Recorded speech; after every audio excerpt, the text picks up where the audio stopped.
บายดีผู้ช่วยโดยสบายดีไผล้างผู้ช่วยก่อนเมื่อนี้ผู้ช่วยล้างก่อนแม่ล้างบัดแล้วงานเด้ซะลูกหลานกับเพิ่นก็ไปหันไปนี่เพิ่นบ่ได้อยู่มาได้มาตอนเฮ้ยน้ำมาใช้นี่นะปากบ่อ้าวน้ำแต่เจ้าบ่เบิ่งใช่อันนี้ตกลงได้ผลน้ำไก่ขวัญบ่นี่แม่จักโตนี่หาโตแล้วว่าได้ยินน้องจอยว่าป้าเพิ่นสิมาอีกอะไรยังคือว่าได้ยินว่าพ่อเจ้าเพิ่นสิขายหน้าบ่โดยเพิ่นสิขายหน้าตัวใดอ่ะนะขายหน้าแม่ขายพูดแม่โดยก็มันเฮาก็ว่าสิขายว่าหน้านั่นน่ะลุงก็อยากได้อยากขายแล้วก็ซื้องัวเมียนอยากขายแล้วก็แบ่งเงินกันบ่คนแนวใดคือว่าบ่ได้แบ่งซื้อ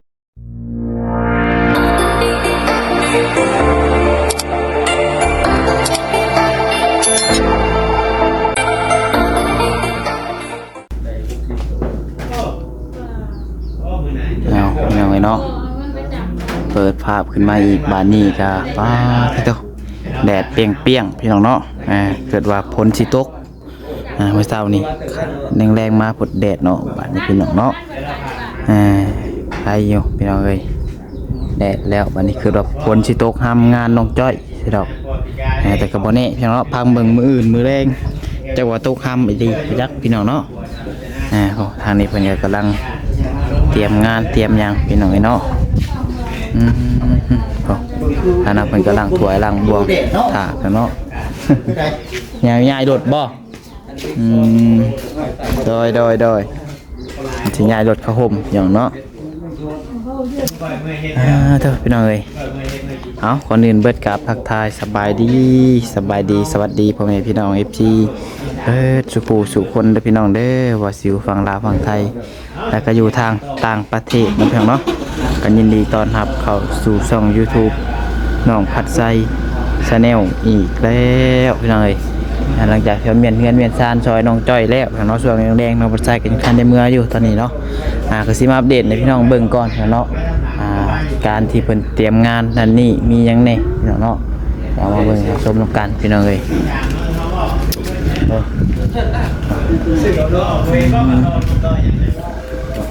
ทางผู้สวยกับทางพุทธก็มาแล้วเนาะเอาเรียงเพิ่นมาสมัยเฮือนน้องดาวแต่ว่าเฮือนน้องดาวเพิ่นก็น้องดาวเพิ่นปิดเฮือนไว้แล้วเพิ่นเนาะเพิ่นบ่อยู่เพิ่นมาหน่อยนึงกินนี่แล้วเพิ่นปิดเฮือนไว้บัดนี้เอาเพียงเพิ่นเลยบอกว่าให้หยุดซะว่าเนาะหยุดซอยเวะเฮือนทางน้องจ้อยเพิ่นก่อนพี่น้องเนาะซอยกันเฮ็ดทางนี้ก่อนมื้อนี้พี่น้องเนาะล้างถ้วยล้างบวงเพิ่นก็ล้างแล้วหมดเลยกระโตกกระเตกเนาะหอแห้งแต่กระโปะสบายดีเด้อพ่อพรเด้อสบายดีแล้วเพิ่นละบ่ล้างถ้วยล้างบวงแล้วสบายดีผู้ช่วยโดยสบายดีไผล้างผู้ช่วยก่อน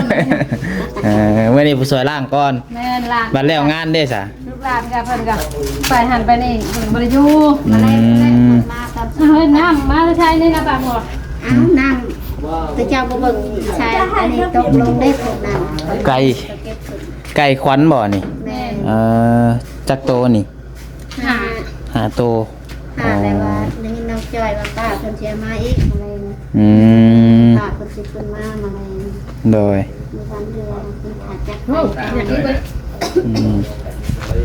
เอาเพิ่นเบาจิตฮะก็ว่าขวบเพชรหามสมัครบ่สมัครเลยอันนี้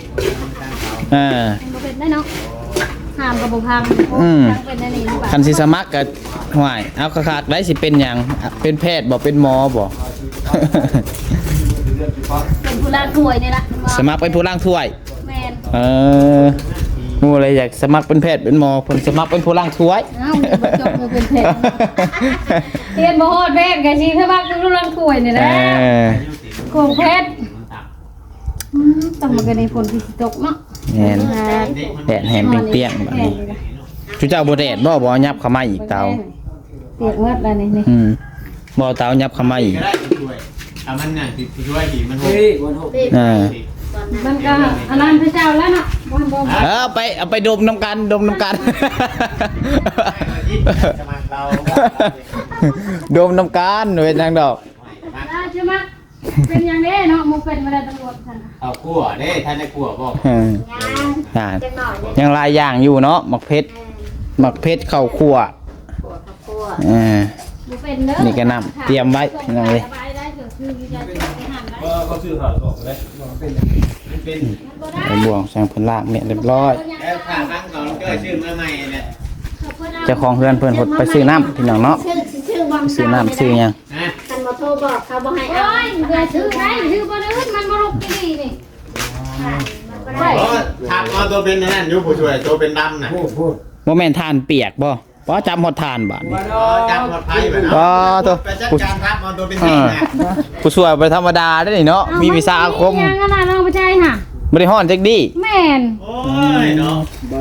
ถึกตัวแล้วบัดนี้เนาะ มันเป็นวิ เพราะ ชา ว่าอยู่ผู้ชาวลังไพ่บุตรีมันใหม่เกิดกูมาลูกบึนๆน่ะ อืม เนาะ มันพอติดเด้อลูกปันน่ะเนาะ มันก็บ่ติดทานแล้ว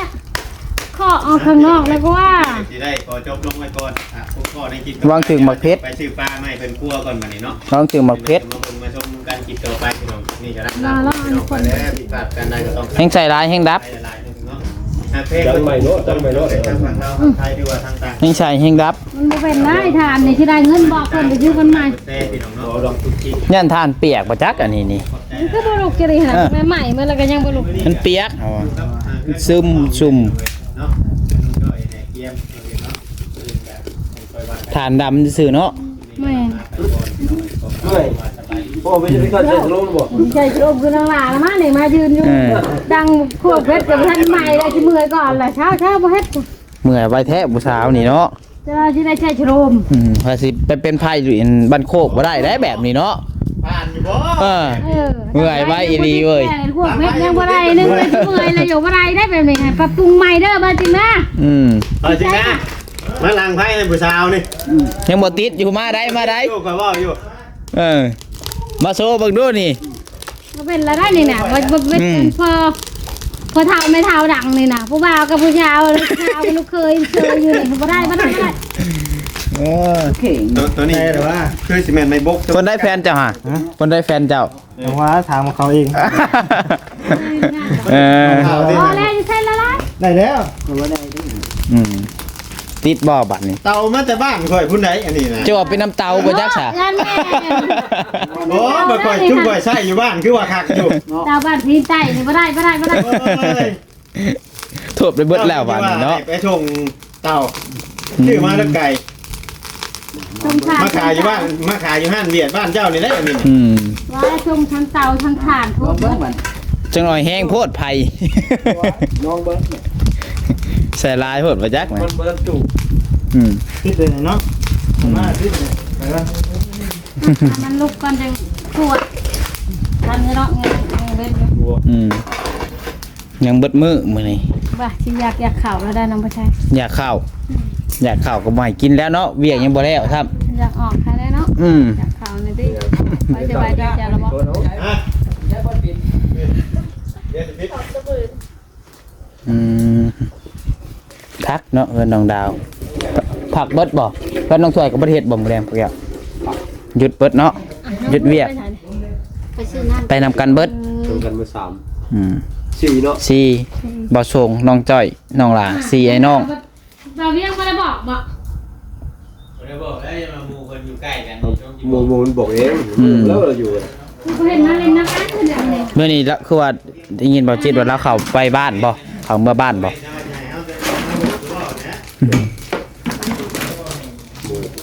หมู่กันเนาะยันว่ายันลืมกันนะยันมากันมา แล้ว เขาก็บอกแล้ว เป้าสร้างพุทธขันอยากกัน ป้า เคยเพิ่นหา ข้าวอะไรนี่น่ะ ที่เป็นยัง เจ้าก็ยังบ่ได้เป็นเคยเพิ่นได้นี่เนาะ ยังนะ ยังบ่ได้แต่งซ้ำเจ้าก็จะลองร้านหา น่า จะมาแต่ง 2ล้านห้าได้บัดนี้มื้อน่ะว่า2ล้านสร้างพุทธ บ่แล้วร้านหา เ เจ้านั่นแหละมันเป็นรอบดอกสองล้านก็ได้ ไม่ใช่แต่งเนาะ หาเงินเก็บเฮ็ดขนองว่าเจ็บท้องช้ำเนาะ อืม ชักอีกโอ้ยบ่ได้ บ่ได้เมียแท้ซะนี่เนาะ อะไรมีอันหมู่แท้บาทดีซะ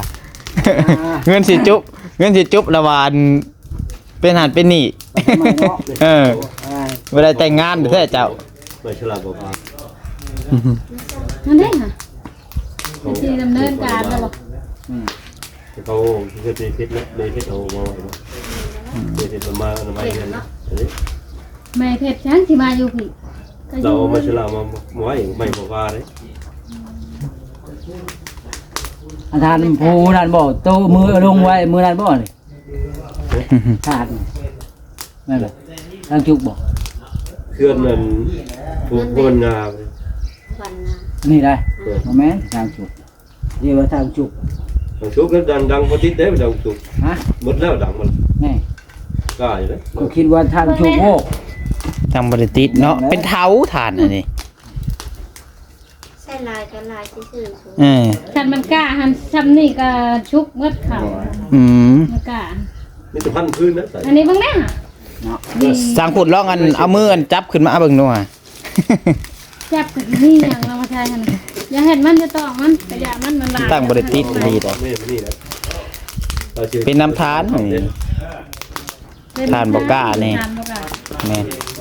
คนที่เห็น เป็นทางคนนะมันดูดีอ่ะมันจะเป็นยังมันจะเป็น อย่าไปเหยียบมาเชื่อกระถางของเพชรคน นี่คือดีโนมเพชร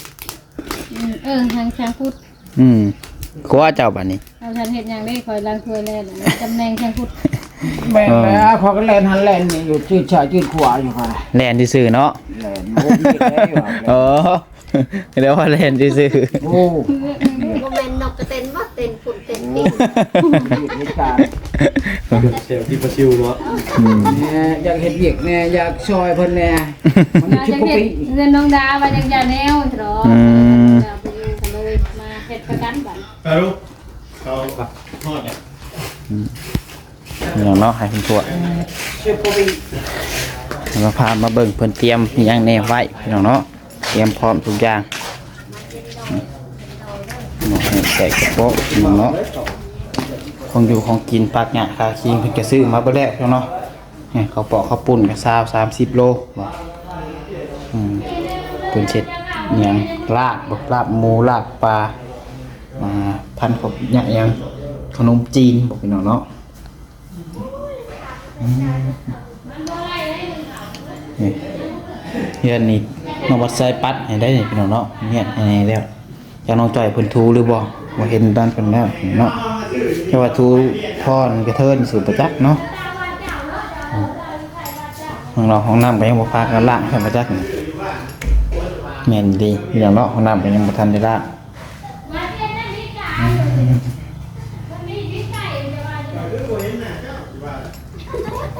กระเจ๊แบบ ไอ้แดงที่เขามันเป็นมันถ่าย เจ๊แบบ มันเป็นน้ำผ่านก่อนถ้าแม่ลิดมองมันบลุกว่าหยังเลยแบบอย่างแล้วค่ะ อ้าว จะปลาไว้จะได้ แม่น่ะไปให้ผู้สาวน้อยหรือประจักษ์ แม่ที่เป็น เป็นกระแจรถเป็นเฮือนน้องไม้ผู้บ่ เป็นลงมาก็โดนไปนั่งพูดดูได้แถวนี้เนาะ แม่นจะไปนั่งพุ่นตุน ยันแม่คือตุ๊กเต็งคือตุ๊กไส้หว่าไว้ยัน ฮะให้ผู้สาวน้อย ยับเดี๋ยวฟันอยู่บนเม็ดลิ้นนะ เอ เนาะ อ โอ้ เพิ่นขอยก็สิมาหาน้องไม้เลยพี่น้องเนาะ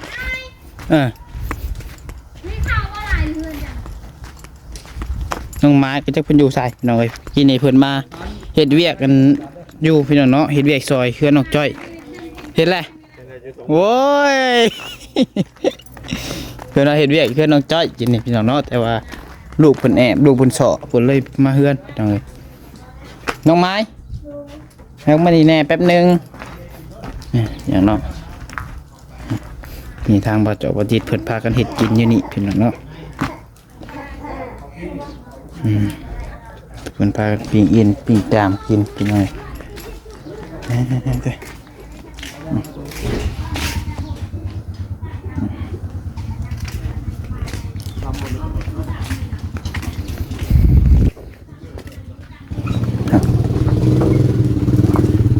บ่ลงตัวแอลเลยบอก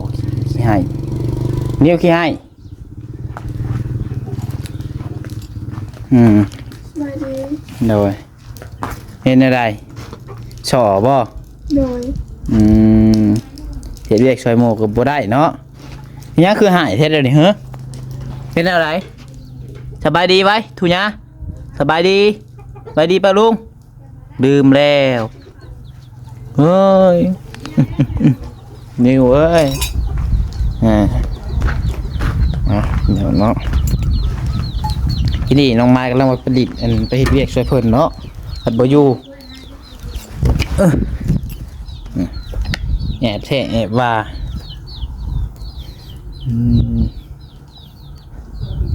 กินข้าวกินน้ำแล้วบ่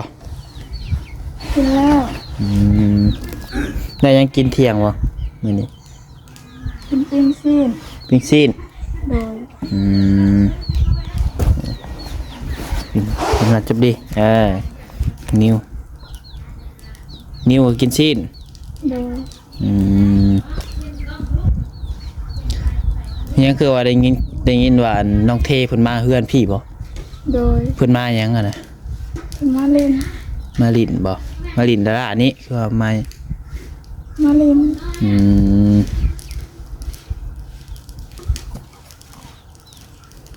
นั่นแหละเพิ่นมาเอาเนี่ยเครื่องอันนี้ ก็มาขอมี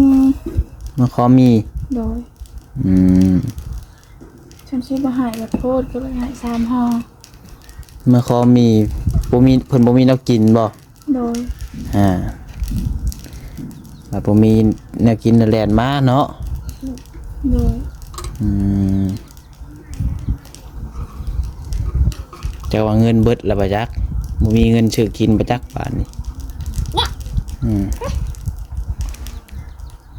ระวังเจ้าก็เวลาบ่อยู่เฮือนก็หลอกจบดีแนมไปหันไปนี่ก็หลอกว่าจบดีเฮือนชาน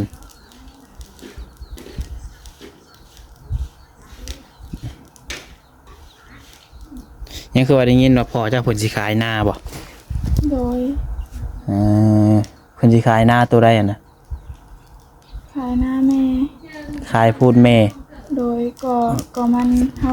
ก็ว่าสิขายเพราะว่าหน้านั่นน่ะลุงก็อยากได้ อยากขายแล้วก็ซื้องัวเมียน อยากขายแล้วก็แบ่งเงินกันบอกคนแนวใดคือว่าบ่ได้แบ่ง บ่ได้แบ่งซื้องัวไว้แจกแม่เลยถ้าบ่ขายบัดดนไปแหละลุงมาแล้วลุงสิเอานะเพราะว่าเดี๋ยวนี้ก็ยากอยู่เราโทรมาเราอยากได้แล้วว่า ลุงก็อยากได้พ่อก็อยากขาย โดย ยันพรทางพ่อแน่และเนาะจอยบ่ดาวขายเป็นกินซื้อเหล้าซื้อนั่นนี่เบิดเนาะพระเจ้าก็ว่าอยากขายบัดนี้ โดย จะรายเติบบ่สนาฮะ 7ให้นามูล เจ็ดให้ โดย คันขายนี่ได้ประมาณเท่าใด 10,000ปลายได้อยู่งัวตัวนั้น 10,000 กว่าบาท โดย อืม แต่ว่าหน้านี่พอแล้วบ่มีสิทธิ์เพราะว่ามันเป็นหน้าแม่ อ๋อเพิ่นมี2อันบ่นะมี2แปลงบ่ มีหน้าพ่อนี่10ให้หน้าพ่อเอง10ให้ หน้าของพ่อเจ้าเองก็มี โดย และของแม่ก็มี โดย แล้วบัดนี้ มูล น้ำมูลแม่ฮะจะสิขายอัน มันยากนำหน้ามูลนี่แหละ เพราะว่าลุงบ่อยากได้ หน้าเราเองรับขายไปแล้ว เดี๋ยวจะตัดสินใจสิขายบัดนี้ขายได้มาซื้องัวไว้ โดย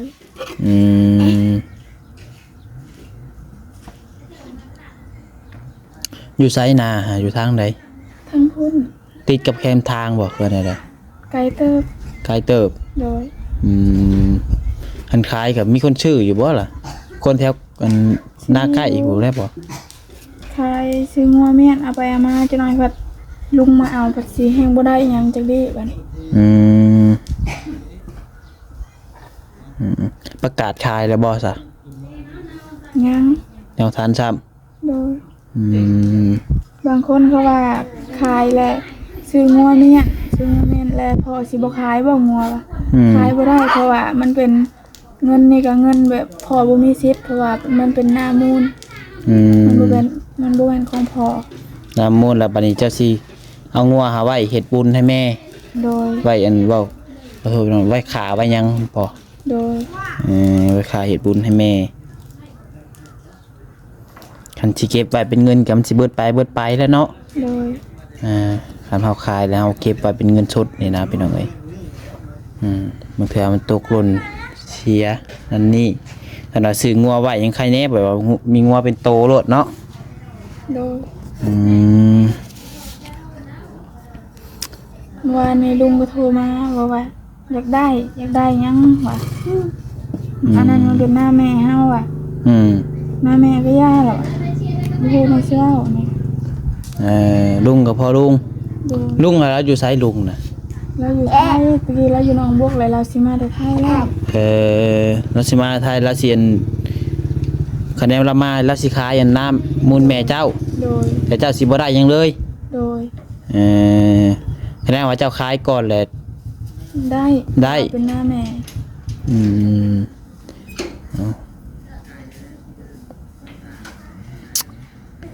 โอ้เป็นแบบนั้นเนาะคันว่านั่นกับมีแต่ผ้าประกาศขายหยิบผ้าขายไปไว้แต่คันว่าเนี่ยนั้นขายเลยก็หา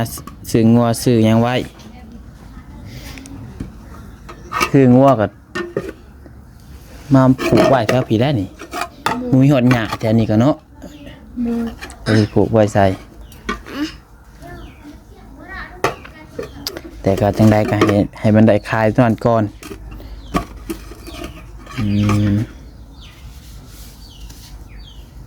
เอาพี่น้องไอ้เนาะก็คือสิประมาณนี้แหละพี่น้องไอ้กัน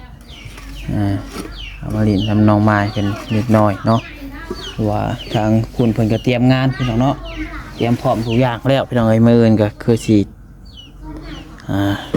ลุยพี่น้องเนาะขึ้นเรือนน้องจ้อยจักสิเป็นอะไรเบิ่งไปนำกันพี่น้องเนาะนี่ไข่มดแดงหลายๆบ่เสานี่ โบราณกันไว้ ลูกหายก้อนบ่ โดย